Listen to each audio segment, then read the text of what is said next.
और बिहार में भोजपुरी फिल्मों के पावर स्टार के तौर पर मशहूर पवन सिंह की तरफ से एक पोस्ट किया गया है एक्स पर, जिसमें उन्होंने ये कहा है कि वो पार्टी के सच्चे सिपाही हैं और चुनाव नहीं लड़ेंगे।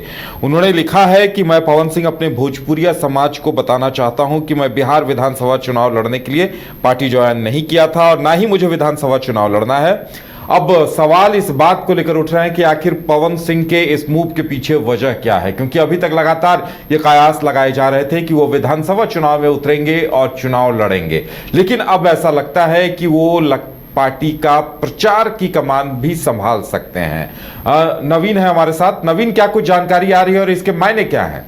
देखिए उदय, इस वक्त की बड़ी खबर है। बिहार में चुनावी हलचल के बीच पवन सिंह का ये पोस्ट जो है वो कहीं ना कहीं सियासी हलचल को और भी बढ़ा रहा है। पवन सिंह ने साफ कर दिया है कि वो बिहार विधानसभा का चुनाव नहीं लड़ेंगे और इसके लिए उन्होंने पार्टी ज्वाइन नहीं किया था। अगर इसके मायने समझें उदय, तो देखिए बीते कई दिनों से ये चर्चाएं थी कि जब से उनकी मुलाकात उपेंद्र कुशवाहा से हुई थी उदय, उस समय से ही चर्चाएं इस बात की जोर पकड़ चुकी थी कि आरा विधानसभा सीट से वो बिहार चुनाव में अपनी किस्मत आजमाएंगे। लेकिन उसके बाद देखिए उनका जो पत्नी के साथ विवाद वाला प्रकरण है वो भी चलता रहा। बीते दिनों उनकी प्रेस वार्ता भी हुई जहां पर वो कई चीजें साझा करते नजर आए। और देखिए अब पवन सिंह का ये जो ऐलान आया है कि वो अब बिहार विधानसभा का चुनाव नहीं लड़ेंगे, तो देखिए उदय, इसके पीछे भी एक रणनीति होगी। इतना बड़ा मूव वो ले रहे हैं क्योंकि लोकसभा चुनाव आपने देखा कि वो निर्दलीय प्रत्याशी के रूप में लड़े, अच्छा खासा उन्होंने वोट भी प्राप्त किया, और इतना बड़ा डिसीजन अगर वो बिहार विधानसभा चुनाव को लेकर ले रहे हैं तो निश्चित रूप से उदय कोई एक बड़ी रणनीति बनी होगी।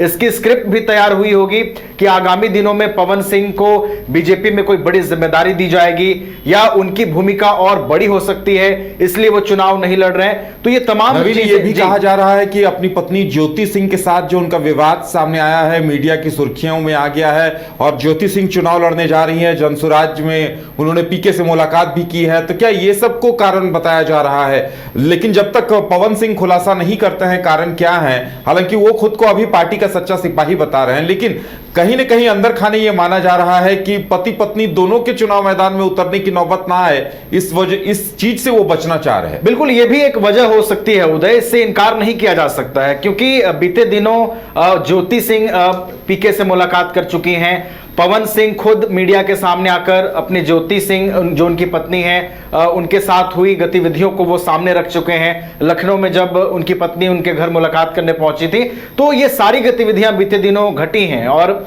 इससे आप इनकार नहीं कर सकते कि ये सारी चीजें भी पवन सिंह के दिमाग के अंदर चल रही होंगी।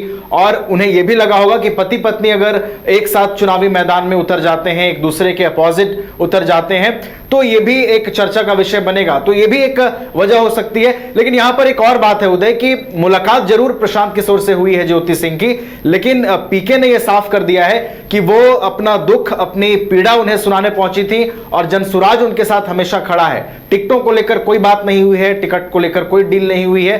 तो इसका भी हमें इंतजार करना होगा उदय कि ज्योति सिंह का स्टेप क्या होने वाला है और ज्योति सिंह क्या चुनावी मैदान में उतरेंगी, इस पर भी अभी कोई आधिकारिक मुहर नहीं लग पाई। तो चलिए, पवन सिंह और उनकी पत्नी के बीच विवाद चल रहा है, यह अदालत में भी चल रहा है, सामने भी आ गया, मीडिया की सुर्खियां भी बन गई, आरोप प्रत्यारोप का दौर भी चल रहा है, और इस बीच दोनों ने अपने अपने दांव चले हैं, ऐसा माना जा रहा है। देखने वाली बात यह होगी कि इसके मायने क्या हैं और आगे क्या निर्णय लिया जाता है।